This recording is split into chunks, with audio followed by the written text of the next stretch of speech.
Já estamos de volta e nesse bloco tem dica com Ellen Maretti, crochê de grampo. Mais uma sugestão do nosso especial de artes. Tudo bom, Ellen? Ótimo. Seja muito bem-vinda. Muito obrigada. Amei seu poncho e a gente ainda pode usar de duas formas. Exatamente. Uma peça super rápida. Amo quando você traz essas peças 2 em 1, 3 em 1. Lembra? Teve uma 4 em 1. É verdade. E essa Linda. é do 2 em 1 porque você pode usar de duas maneiras e parece que é outra peça. Tanto é que tem gente que viu a peça e falou assim, nossa, adorei essas duas peças. Não, mas é a mesma. É a mesma. Depois a gente mostra aí as formas de como você pode usar, tá bom? Nós vamos dar início, então, à receitinha, à montagem. Isso, e você acompanha essa peça, a produção assim, completa. super fácil. Eu fiz ela no fio de algodão, Tati, porque tem um pessoal que não... tem muito frio aqui pro sul e sudeste, então dá pra fazer com lã, com fio mais quentinho. E quem ainda não tá naquele frio, mas é bacana colocar uma peça por cima, então o fio de algodão ele fica também bem adequado. Mas você pode trabalhar com lã ou com fio de algodão, tanto faz. A quantidade de material são 4 novelos. Eu usei 3 novelos da cor preta e 1 novelo da cor branca. Caso a pessoa queira fazer de uma cor só, aí vão ser 3 novelos. Não precisa ser... Desculpa, serão 4 novelos da mesma cor. Tá bom. Então aí depende como que a pessoa quer fazer. O tear de 10 centímetros do crochê de grampo e nós vamos fazer 2 pontos do corpo. É um ponto e daí o ponto de franjas na parte inferior. Mas ele é bem simples de fazer, então quem ainda nunca se aventurou no crochê de grampo, esse eu garanto que a pessoa não vai ter como ter dúvidas. É hora de muito começar. fácil, muito simples. Então, para começar, tear de grampo, esse aqui tem que lembrar de manter a travinha na parte central aqui do tear. Senão ele vai fechando. Vai fechando, porque vai ficando Naturalmente, apertado, né, nós temos uma pressão na mão, no fio. É normal, principalmente para quem está começando. Nunca deixe de colocar a travinha na parte central, porque senão no meio ela vai estar de um tamanho e na parte superior de outro. E aí, fala, nossa, minha tira ficou esquisita. É por esse motivo. Você deixou sem a trava e aí acontece isso. Então, vamos lá. E essa já vem geralmente junto, né? Isso, sempre vem junto, sempre vem junto. Então, ou você, nesse ponto a gente usa em cima a travinha. Por isso que eu estou falando, a importância de deixar por enquanto ela aqui no centro. No final eu vou mostrar por que a gente usa em cima também, tá bom? Esse ponto, como que nós vamos fazer? Aquele ezinho inicial de sempre, só que você vai deixar ele dessa forma. Ao invés de deixar ele pequenininho, você deixa ele grande. Coloca aqui no tear. Reparem que eu vou segurar com a mão esquerda pro lado esquerdo. Vou por aqui. A pontinha inicial, ela fica para baixo do mesmo jeito. E aí a mão direita, ela vai fazer o seguinte movimento. Passa por baixo, por cima, por baixo. Vem fazendo esse movimento aqui, ó. Então é muito fácil, você não vai girar o tear, você vai trabalhar ele por enquanto só dessa maneira. No poncho, a primeira dica sobre a quantidade de alças. O poncho ele é praticamente uma peça, Tati, tamanho único. Mas, de repente, você quer ele maior ou a pessoa é muito miudinha, quer uma peça menor.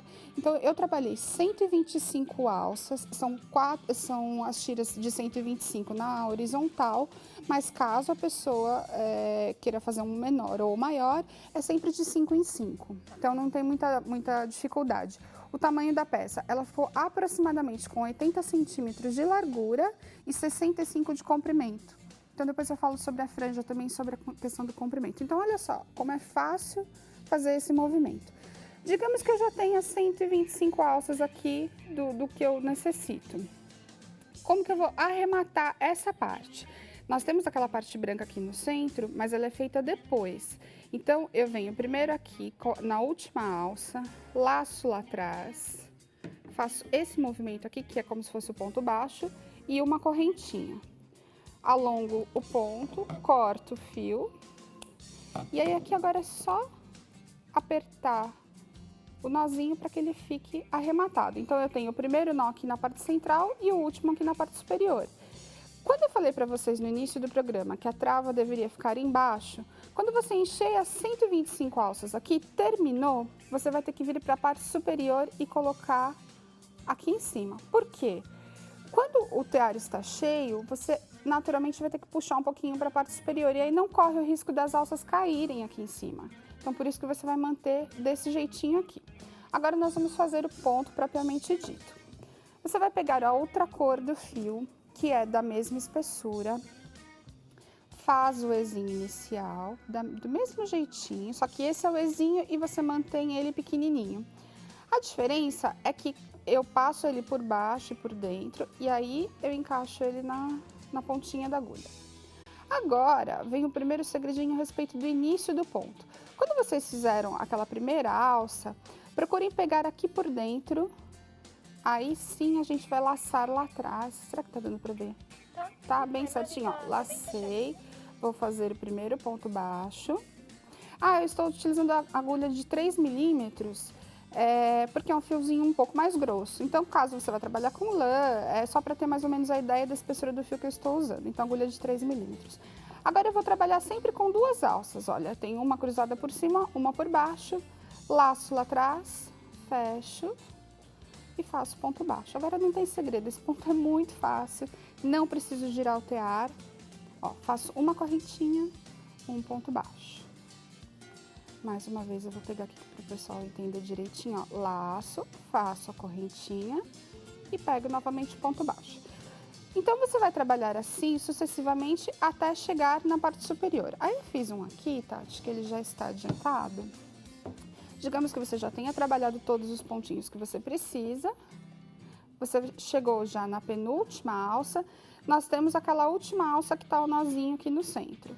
Agora, você vai fazer do mesmo jeito que nós fizemos no início, você precisa fazer nesse finalzinho. Você puxa esse fio aqui para não te atrapalhar para trás. Você vai pegar o fio branco, faz o ponto a primeira correntinha e agora, novamente, o último ponto baixo. E aí, para o arremate, só puxar, alongar a correntinha, cortar o fio e pronto. Você já tem toda a parte central aqui do tear, é só puxar e retirar. Outra coisa, não tirem do tear antes de trabalhar a parte central, porque senão você vai desmanchar toda a tira, ainda vai perder o fio. É importante somente quando já estiver pronto. Certo. Outro detalhe, este ponto, no tear de grampo, nós não temos direito a avesso, este ponto tem. O lado que você trabalha, que você faz as correntinhas, ele fica um pouco em alto relevo.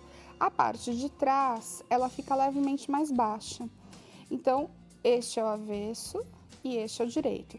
É só lembrar, na hora que você estiver montando, de olhar de que lado que está o lado um pouquinho mais em relevo. Aí você já tem a parte da frente e de trás. Então, esta é a tira do corpo. Nós trabalhamos a parte da frente até o ponto de frança. Eu fiz 5 tiras nesse ponto. Então, são 5 tiras emendadas na horizontal. Eu vou explicar agora a união das tiras. E a última tira de 125 alças no ponto de franjas. Então, é só isso. Dá tempo de falar ainda do ponto de franjas, né? Aí, Tati, eu fiz aqui 2 amostrinhas para o pessoal de casa entender. Essa aqui já pode deixar de lado. As tiras, elas serão de 125 alças. Então, aqui a gente tem na horizontal. Eu trabalhei aqui com fio de lurex, só para o pessoal ver que dá para fazer com outros fios. Você pode trabalhar com um fio de qualquer cor que você desejar na parte central. E olhem que ele está um pouquinho em relevo. Então, esse é o lado direito.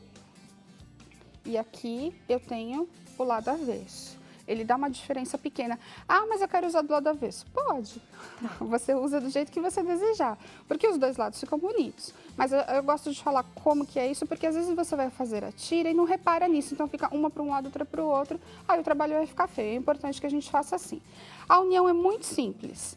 3 pontos baixos e o intervalo entre cada grupo de 5 são 5 correntinhas. Então, eu vou fazer para vocês na amostrinha, mas eu já estou mostrando aqui porque é somente isso, grupos de 5 em 5. Como é um poncho, eu não fiz fechado nas laterais, ele é aberto.